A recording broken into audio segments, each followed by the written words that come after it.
Colossenses, capítulo 1. Nosso Deus e Pai, dá-nos graças. Queremos exaltar o Teu nome nesta manhã, que o Teu nome somente seja exaltado, que Cristo possa ser exaltado nas nossas vidas. E como diz a Tua palavra, que o nosso pensar, o nosso agir, que as palavras dos nossos lábios, a nossa vida possa ser agradável a Ti, Senhor. E é isto que estamos querendo nesta manhã, aprender a viver na Tua presença, a ser agradável a Ti, a viver uma vida piedosa na Tua presença, Senhor. Ajuda-nos, que a Tua palavra possa cair na boa terra do nosso coração, que Teu Espírito possa nos iluminar e que esta palavra possa produzir frutos na nossa vida. A Tua palavra, Senhor. A Tua palavra que é viva e eficaz. Tua palavra que não volta vazia. Tua palavra que é vida para nós, que é pão. Que possamos comer da Tua palavra hoje. Que Cristo se faça presente em nós esta manhã, pelo Teu Espírito que em nós habita. Que a luz do Senhor brilhe em nossos corações. Nós te pedimos que Tu abençoes a leitura da Tua palavra, que Tu abençoe a explanação da palavra, que os nossos corações possam ser abençoados pela Tua santa palavra. Nós te pedimos isto em nome do Senhor, que você diga amém. Vamos ler Colossenses capítulo 1. Eu vou ler do versículo 1 até o versículo 12. Amém, irmãos? Paulo... Eu vou ter que botar a Bíblia na minha mão, porque este púlpito está baixinho.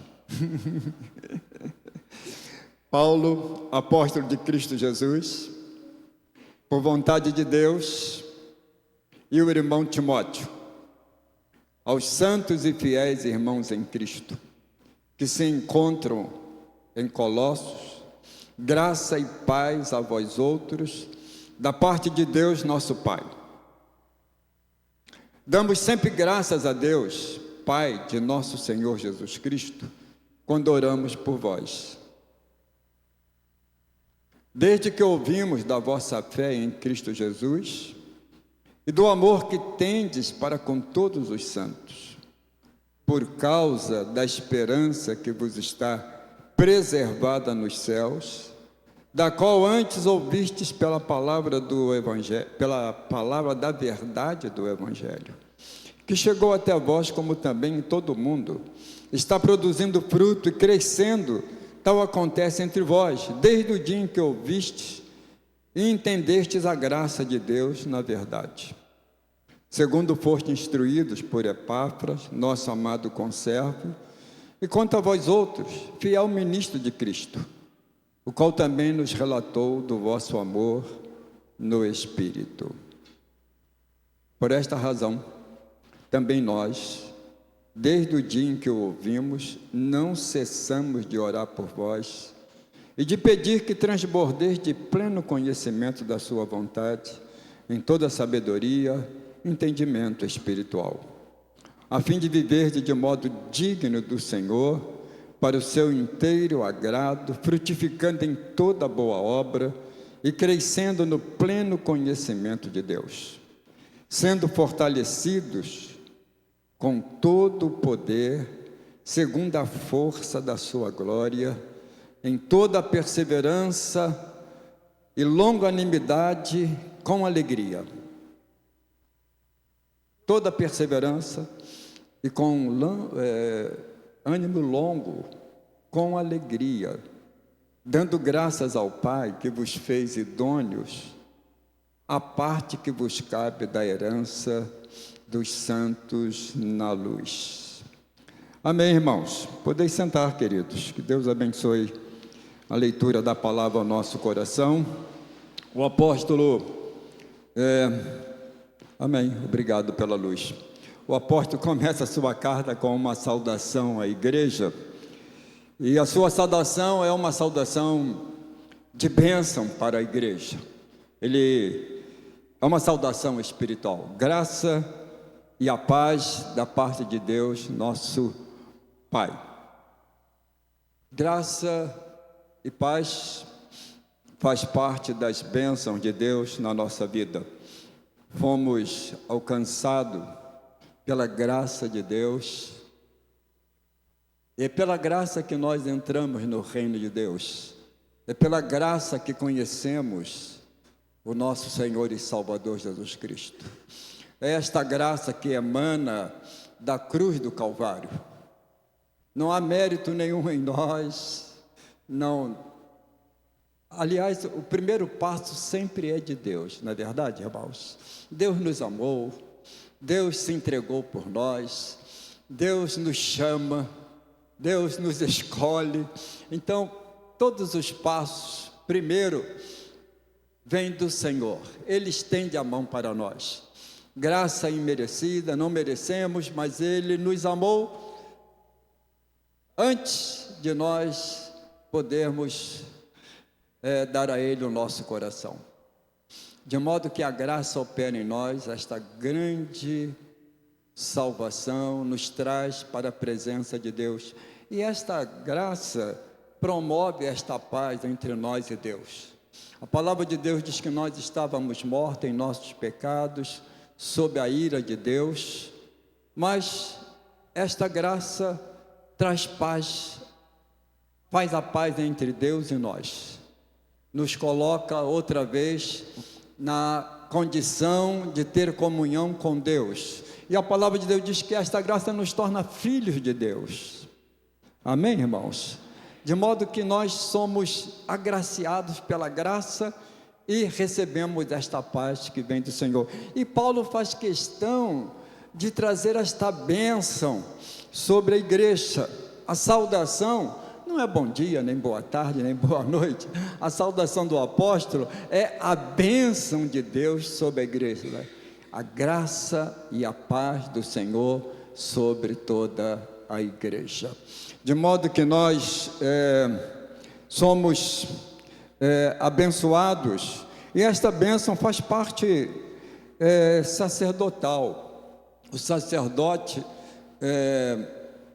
tem este privilégio de Deus de abençoar a igreja do Senhor. Assim como nós que somos pais, também temos o privilégio de abençoar os nossos filhos.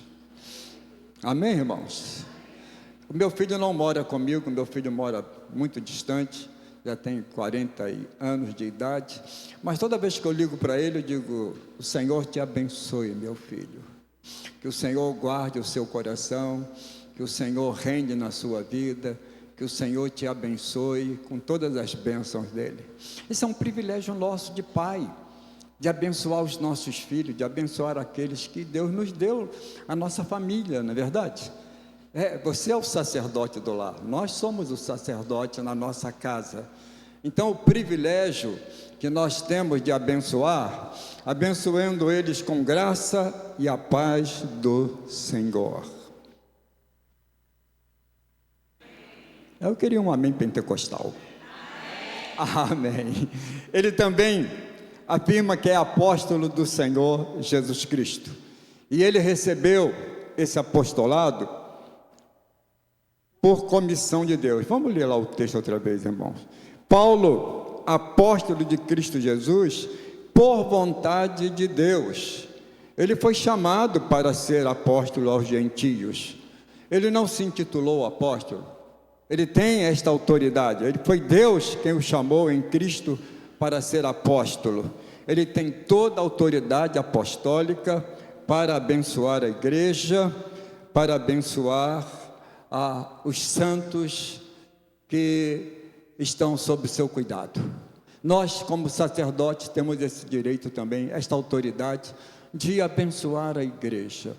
Nós também somos pastores que fomos chamados, não porque nós queremos ser, por nossa própria vontade, sermos sacerdotes, mas Deus faz esse chamado. Amém, irmãos? O chamado vem do Senhor, e a autoridade que nós temos é simplesmente e totalmente espiritual. não somos chefes. Nós somos servos do Deus Altíssimo e conservo dos irmãos. Nós somos chamados para servir a igreja, para cuidar das ovelhas, para iluminar a igreja no sentido da palavra de Deus, de conduzir as ovelhas para o aprisco do Senhor. Esse é o nosso trabalho, cuidar da igreja, e esse chamado não é nós que tomamos, é Deus que opera em nós. A autoridade é somente espiritual, somente espiritual. Não temos outra autoridade, somos irmãos em Cristo, todos nós servimos ao Senhor. Amém, irmãos? É importante dizermos que esta autoridade vem do Senhor, amém? Para edificar a sua igreja na luz do Evangelho.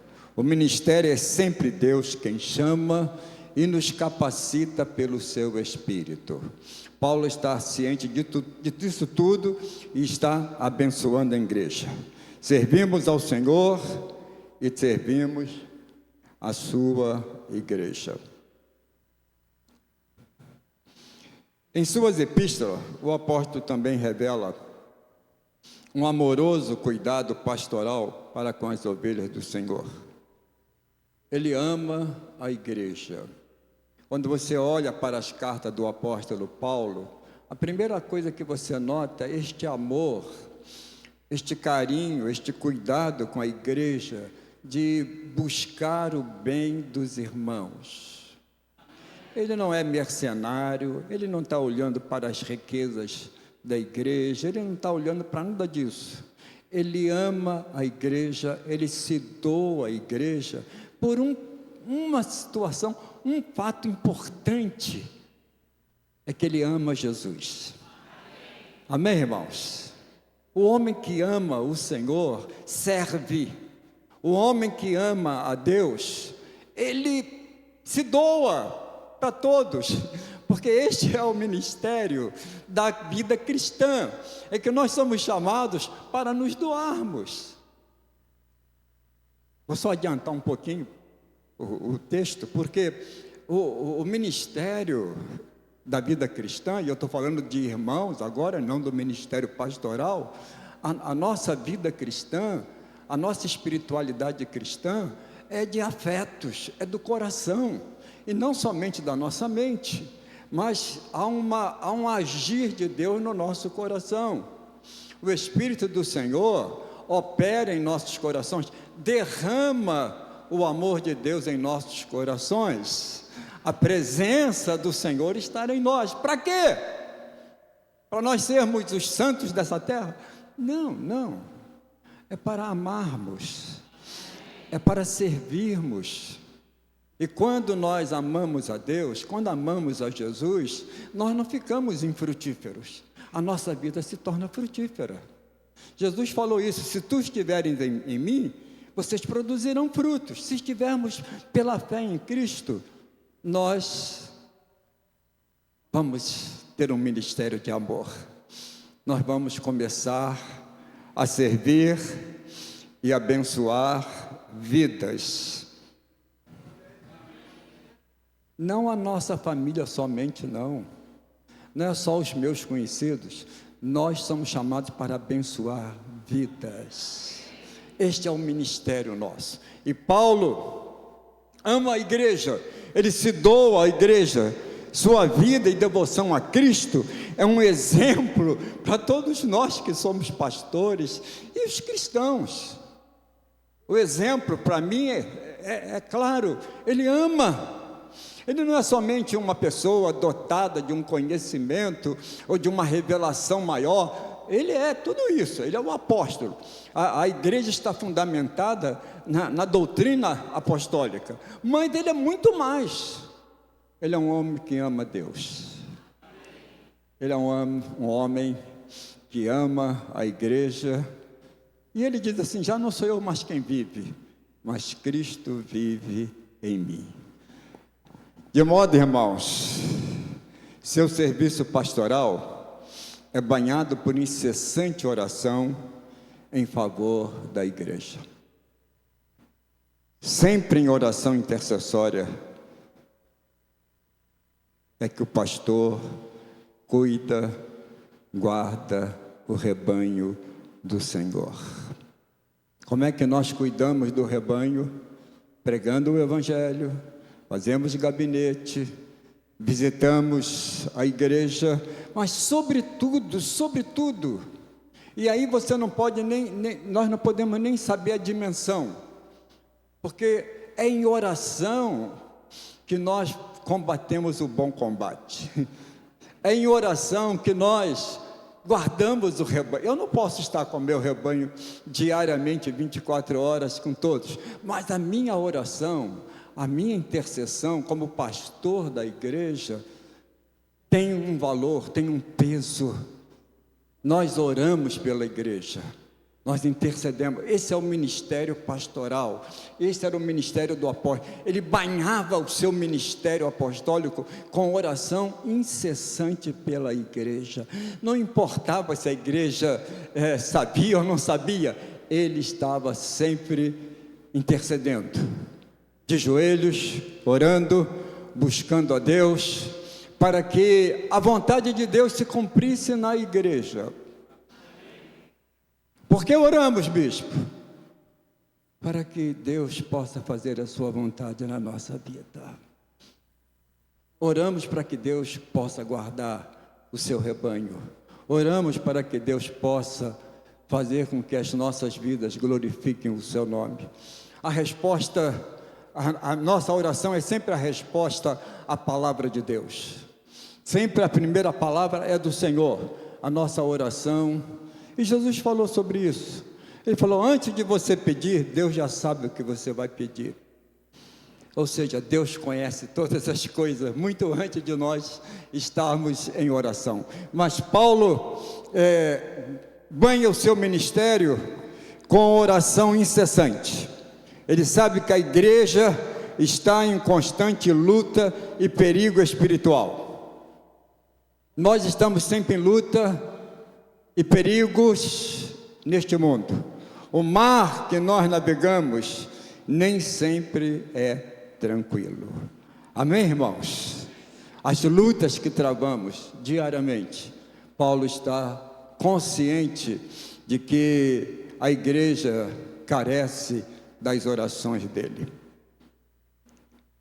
A pregação do Evangelho de Cristo produziu abundantes frutos de conversão ao Senhor Jesus Cristo. Vamos ler lá outra vez, por favor.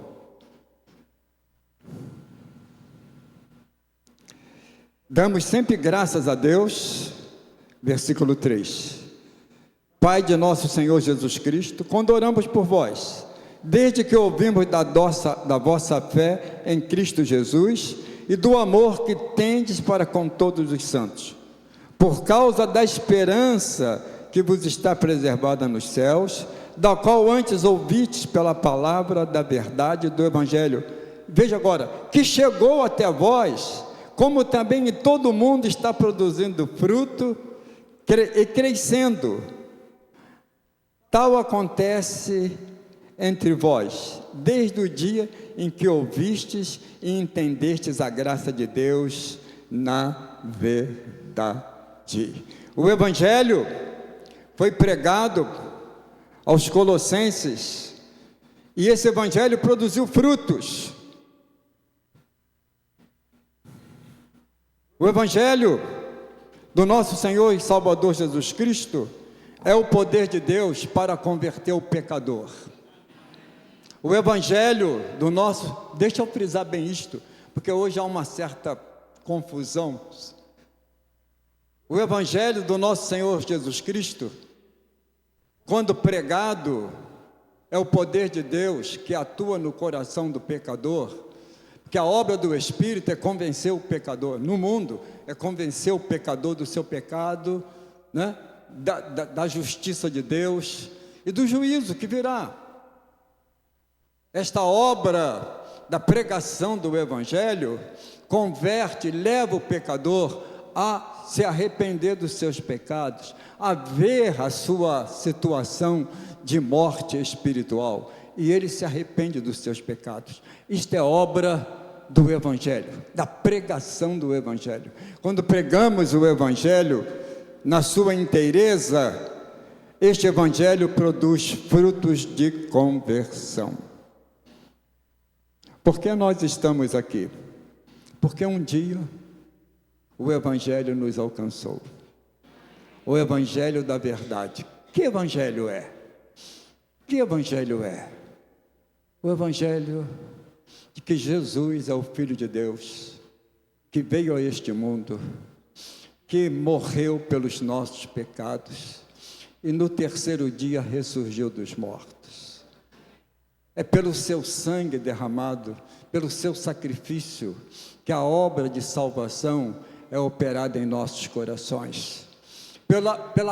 Pelo agir do Espírito Santo em nós. Mas a base da salvação é o sangue derramado na cruz do Calvário. A morte do Senhor Jesus e sua ressurreição é o Evangelho, é Cristo. O Evangelho está centrado na cruz de Cristo. Sem cruz não há Evangelho. Qualquer outro tipo de Evangelho, qualquer outra pregação não salva. Pode atrair pessoas para a igreja, pode encher a igreja, mas não salva, não cria vida, porque o Espírito é fiel. O Espírito do Senhor testifica de Cristo ao coração do homem. Sem o Evangelho de Cristo, qualquer outro tipo de evangelho, qualquer outro tipo de filosofia, qualquer outro tipo, por mais bonita que ela seja, ela pode atrair pessoas para a igreja e atrai, mas não salva. Não gera vida no coração desta pessoa, não leva esta pessoa a ver a sua situação diante de Deus, não faz com que essa pessoa veja os seus pecados. Cristo morreu, não por ele, morreu por mim e por você. Morreu por cada pessoa. O Evangelho, quando pregado, ele produz vida. E aconteceu lá em Colossos.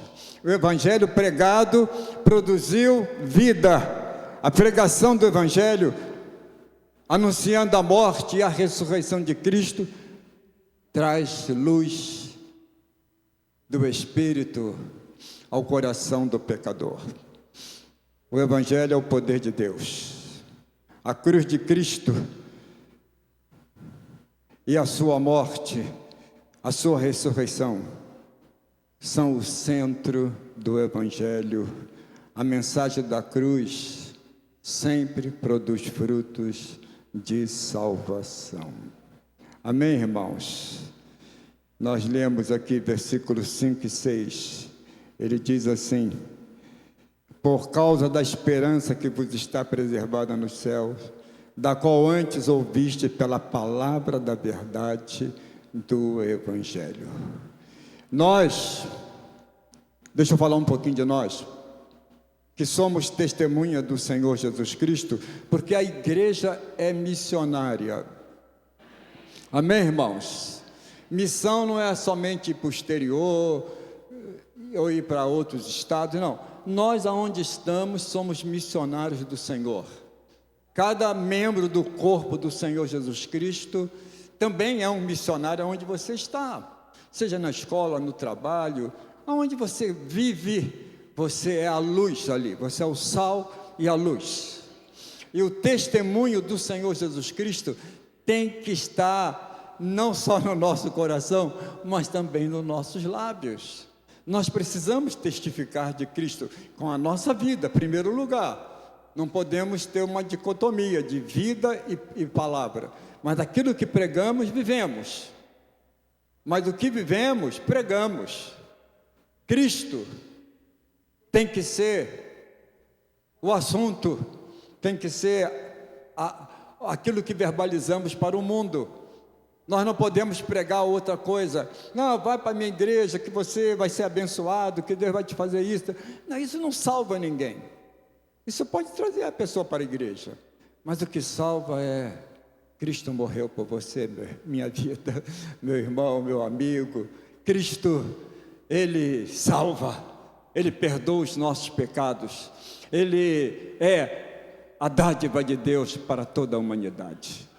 Quando pregamos a cruz, quando pregamos que Ele morreu por nós, isto o Espírito Santo testifica no coração. De modo que você é um agente de Cristo neste mundo, você é um missionário. Aonde você está, se você pregar o Evangelho, e não tenha medo. Ah, mas se eu pregar, ninguém vai dar confiança. Não importa se as pessoas gostam ou não gostam, não importa se elas querem ou não querem. Fale, abra sua boca, viva o Evangelho. Eu me lembro da parábola, quando o Senhor disse: vai, convida, ninguém veio, Senhor, então sai pelos caminhos, pega os aleijados, pega os surdos, pega aqueles que são, e empurra ele para a minha casa. Faça, não fique lá de não vou falar porque ele não quer. Fale, porque Deus opera, sem que você perceba, o Espírito Santo realiza a sua obra. Não somos nós que salvamos, é Deus quem salva. O Espírito opera. A gente vê lá, eles ouviram a verdade, e esta verdade operou no coração daquela cidade. Vidas foram convertidas ao Senhor pela pregação do Evangelho. Não foi por festa, não foi por bater palma, não foi por fazer teatrinho, nada disso. Pregação do Evangelho. A igreja que prega o Evangelho se torna uma igreja frutífera, sadia e salva almas. O que nós não fazemos na nossa sociedade hoje é isto, porque se a igreja fosse do lado de fora sal, luz, e anunciasse este Evangelho, esta sociedade seria impactada pela palavra de Deus. O que falta é isto hoje. O que falta, bispo? Falta pessoas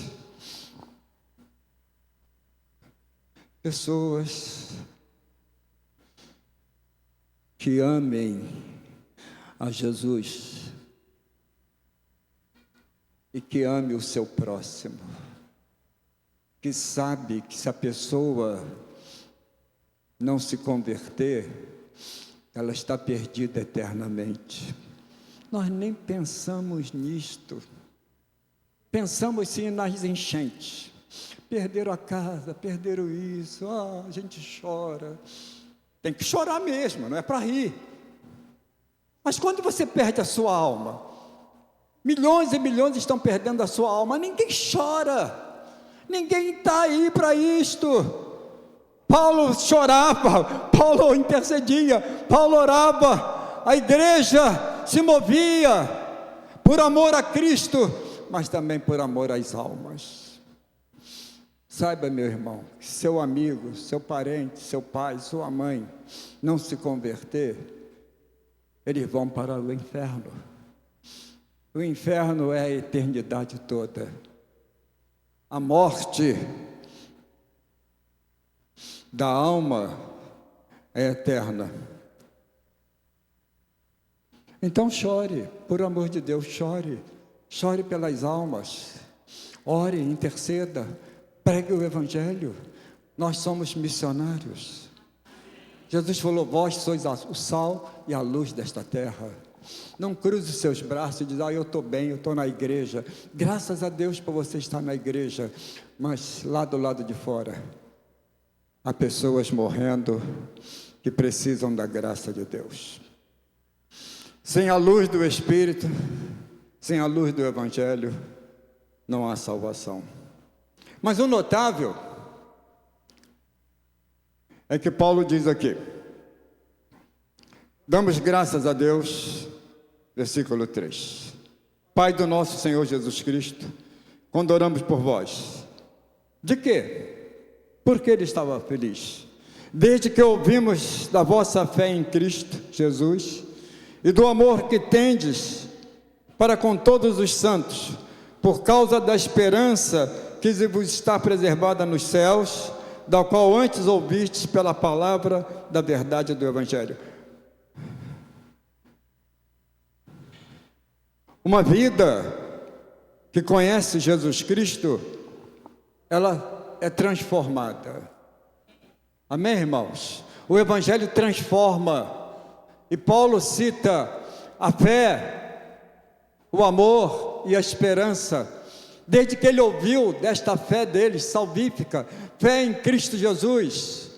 Desde que ele ouviu esta fé, de que uma fé operosa que estava transformando a vida da igreja, ele não cessa de agradecer a Deus, porque a vida que se converte ao Senhor é transformada pela fé em Cristo Jesus. Este amor abnegado por Cristo, este amor que é derramado em nossos corações, nos leva a viver uma vida para Deus, de amor a Deus, de servir ao Senhor, de amar o nosso próximo. Olhe para o seu irmão e diga: conte comigo, meu irmão. Porque sabe por quê? Porque o amor, vou usar a Nete aqui como exemplo, não é dizer: meu irmão, eu te amo, não. Esse não é o amor que Deus derrama em nossos corações. O amor que Deus derrama em nossos corações é que nós servimos. Amém, glória a Deus. Amém, irmãos? Colocamos a nossa vida para servir. Amor de marido e mulher serve um ao outro. Amor de marido e mulher se encanta com o outro, quer o bem do outro. O amor do lado de fora serve as pessoas. Eu não quero essa pessoa é muito. Nós não podemos escolher ninguém. Não somos chamados para fazer escolhas. Nós somos chamados só para amar.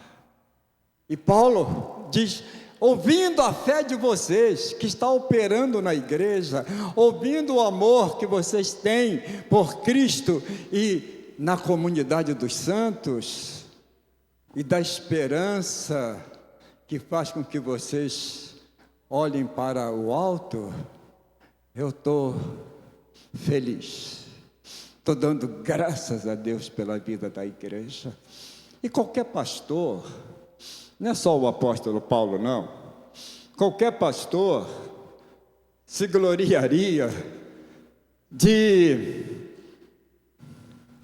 saber que a igreja cresce em amor, que nós somos uma comunidade de amor, um ajudando o outro, servindo, está do lado de fora, que a fé está produzindo frutos na nossa vida, frutos de conversão, frutos de fé em Cristo, de servir, de ser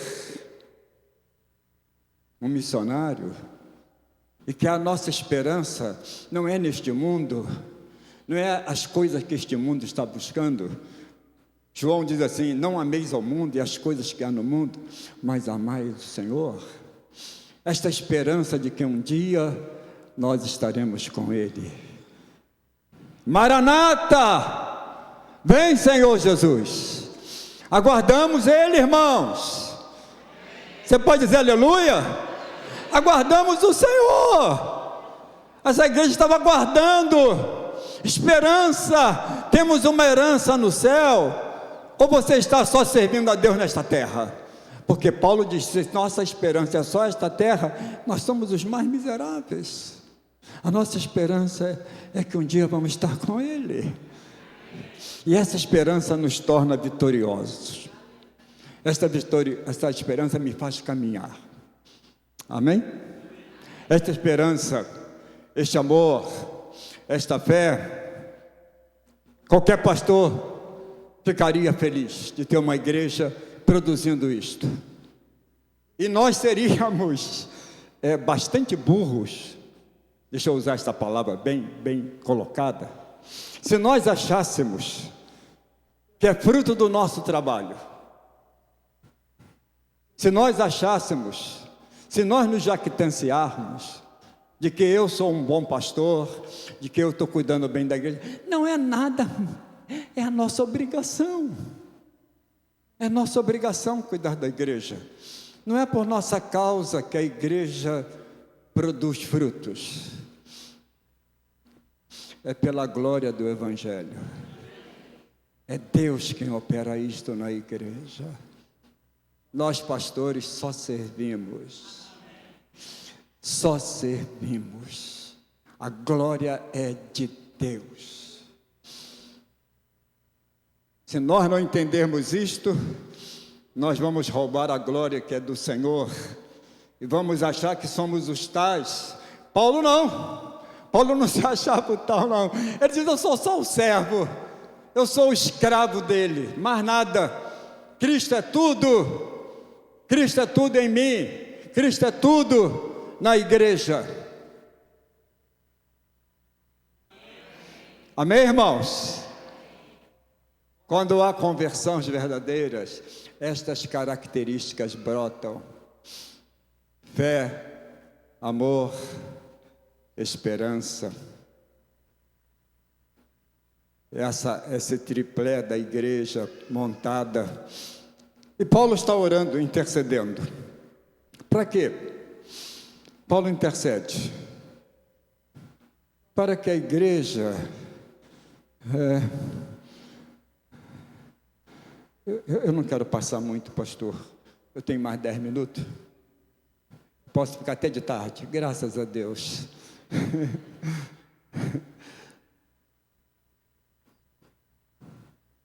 Paulo está intercedendo pela igreja para que ela possa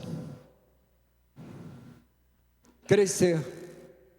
Mas, bispo, a igreja está tão boa, está produzindo frutos, está amando, Mas Paulo é um homem de Deus, é um homem que tem uma visão que nós, às vezes, pastores, deixamos de ter, mas ele tem. Ele está olhando para a igreja e vendo a igreja maravilhosa, mas ele intercede, ele coloca a sua vida para interceder pela igreja, para que a igreja não paralise, para que a igreja cresça nas virtudes de Deus. Está tudo bem, pastor, a igreja está bem, está crescendo, está amando, a comunidade está maravilhosa, mas Paulo sabe, e que muitas das vezes nós não sabemos, é que uma vez que você se acha bem, você pode paralisar. Não, eu já cheguei num ponto que eu estou bem com Deus. Não, a vida cristã, fique de pé comigo, por favor. E agora dê um passinho, não vai dar para você dar um passinho não, mas dê um passinho aí para frente aí, ó. Isso, agora senta, vocês estavam dormindo, pode sentar. Eu fiz para vocês acordarem. A igreja precisa caminhar, irmãos. A igreja não pode paralisar. A vida cristã é um caminhar contínuo. Nós enfrentamos lutas, provações, dificuldades, os inimigos, carne, mundo, diabo, estarão sempre pressionando a nossa vida e podemos paralisar. Paulo não, Paulo ora para que a igreja cresça. A oração faz parte da vida cristã, é centro da nossa espiritualidade também. É o ar que respiramos. Nós precisamos crescer, nós precisamos caminhar. Eu não posso ficar sentado aqui dizendo: não, estou bem, sou pastor, está tudo certo comigo, a minha casa está boa, a igreja está bem. Não é isto que fazemos, não é isto que você faz. Você caminha, você ora, você busca mais a Deus, você intercede mais, você busca, porque a vida cristã, ela não tem limite. Deus é ilimitado. Conhecer a Deus. Perguntaram ao Senhor Jesus: qual é a obra de Deus? Ele falou: que vocês conheçam o Pai. Conhecer a Deus, crescer neste conhecimento. Paulo está orando para que a igreja não paralise. que eles possam produzir frutos e mais frutos, que eles possam conhecer a Cristo Jesus. Por que nós oramos? Ah, não, é porque está doente. Sim, a gente ora pelos doentes, a gente ora pelos enfermos, a gente ora pelos problemas, mas não é isto que é a base. A base é que você conheça Jesus, que Cristo seja tudo em você, e que você esteja nele arraigado, porque se estivermos em Cristo arraigado, nós estaremos sempre caminhando, sempre produzindo frutos. Há pessoas na igreja paralisadas por problemas, dificuldades. Eu digo lá para os meus irmãos, eu sempre digo o seguinte: eu tenho 58 anos de crente, 40 e tantos de ministério, 58 de crente, mas eu ainda sinto as mesmas emoções, eu ainda choro, eu ainda me alegro com a presença de Deus. Eu ainda estou lá no meu quarto e de repente eu começo a chorar, eu começo a conhecer a Deus, irmãos. Não é simplesmente participar da igreja aqui, não, é participar dele. Ele é tudo para nós.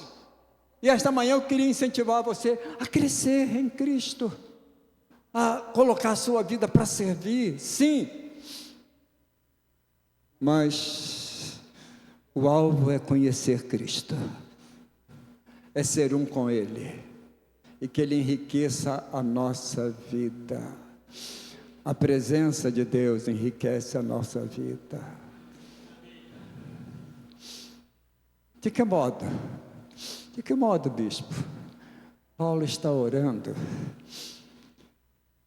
Não tenho tempo para discorrer sobre isto, mas Paulo está orando para que a igreja seja cheia do poder de Deus, cheia do Espírito Santo do Senhor. Quando você vai às Escrituras ali, você vê Paulo, que o Espírito do Senhor enche os nossos corações. Você não vai conhecer Cristo, nem conhecer o Pai, se o Espírito não encher o seu coração. Então Paulo está orando para que este poder, a capacitação do Espírito, seja sobre nós. Nós pastores precisamos. Eu estava conversando com os pastores, eu disse: meu filho, nós precisamos de Deus. A gente não precisa de dinheiro, não estamos precisando de ter isso ou aquilo, nós precisamos de Deus, de Cristo e seu Espírito em nós, o poder de Deus. Paulo diz: quando eu fui pregar o Evangelho para vocês, eu não fui na eloquência da minha oratória, eu não fui na sabedoria humana, eu fui no poder de Deus. É o poder de Deus que opera na nossa vida, no descrente. O poder de Deus, o Espírito do Senhor nos enche. Para quê? Para conhecermos Jesus, para glorificarmos o seu nome, para sermos do lado de fora testemunhas dele, para amarmos este mundo como ele ama. Ele está orando, intercedendo,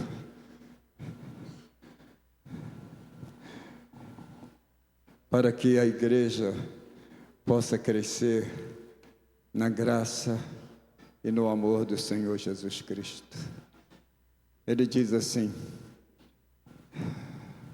por esta razão, versículo 9, também nós, desde o dia em que ouvimos as boas notícias da igreja, não cessamos de orar por vós e de pedir o que, irmãos? Que transbordeis. Não é só um golinho, não. Que transborde, que sejam rios de água viva.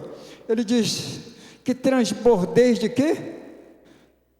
De pleno conhecimento da vontade de Deus, em toda sabedoria e entendimento espiritual, para o fim de viver de modo digno do Senhor.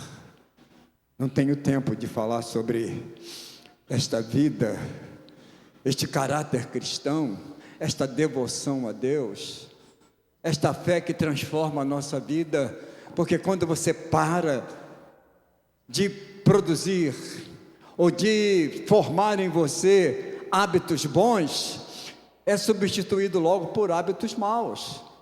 Paulo não quer que você pare, a igreja não pode parar, porque se pararmos, o princípio de morte opera na nossa vida. Quando eu paro de pensar coisas boas, eu começo a pensar coisas ruins. Isso é a base, não tem jeito. Ou eu penso coisas boas, ou eu penso coisas ruins. Eu não fico sem pensar. Paulo diz, ou você serve a carne, ou serve o Espírito. E esta guerra, Paulo está orando para que você conheça Cristo, para que você cresça, para que você seja tomado de toda a sabedoria e conhecimento do Senhor, para que a igreja glorifique o Senhor. Você entende? Não pode sentar no banco. Você não pode sentar no banco e ficar dizendo, isso é problema do pastor. O pastor não tem problema nenhum, irmãos. O problema dele é dele. O que ele faz é orar, interceder, iluminar o seu coração com a palavra de Deus. Esse é o nosso trabalho. Mas eu não posso gerar vida em você. É você com o Espírito de Deus. Nós oramos, intercedemos para que você possa crescer na graça e no conhecimento do Senhor. Amém? Deixa eu terminar, porque senão o pastor vai brigar comigo. Ele diz assim,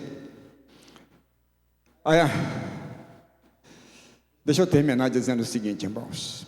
A exortação para todos nós é que caminhemos para o alvo, olhando para o autor e consumador da nossa fé, Jesus. Que você possa caminhar, que você possa, como igreja do Senhor, igual aquela igreja, caminhar. Nunca pare em sua jornada cristã. Não deixe de frequentar os cultos da igreja. Eu queria um amém pentecostal. Amém. Nossa comunhão é vital. A nossa comunhão é vital na nossa caminhada. Se você ficar em casa assistindo, vou assistir o YouTube, já começou o princípio de morte operar. A não ser que você esteja doente. Aí o pastor vai lá visitar você, com certeza. Aí os irmãos vão estar com você lá. Não deixe. É em comunhão que somos ricamente abençoados pelo Espírito Santo.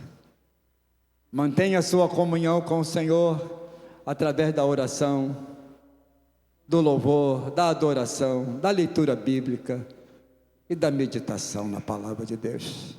Proteja o seu coração e a sua mente com respeito aos conceitos deste mundo. Amém, irmãos? E fazemos isto enchendo o nosso coração com a palavra do Senhor, andando em obediência à sua palavra. E acima de tudo, coloque os seus olhos em Cristo. Fite o Senhor.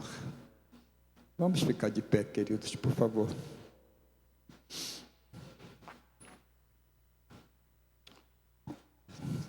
Dê a mão ao seu irmão. Por favor. Poderemos fechar os corredores. Eu queria que você orasse. Eu vou orar também com vocês.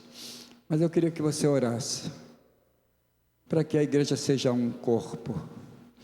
Para que nós sejamos um em amor. Para que nós possamos trabalhar em prol do reino de Deus juntos. Que as nossas vidas sejam preciosas uns para os outros. E que você possa interceder, orar, buscar a Deus pelo seu irmão, pela sua vida, pela igreja, pelo seu pastor que precisa das orações. Todos nós precisamos desta oração comunitária da igreja. Oh Deus amado, ajuda-nos a abrirmos os nossos olhos, a contemplarmos a glória do Senhor.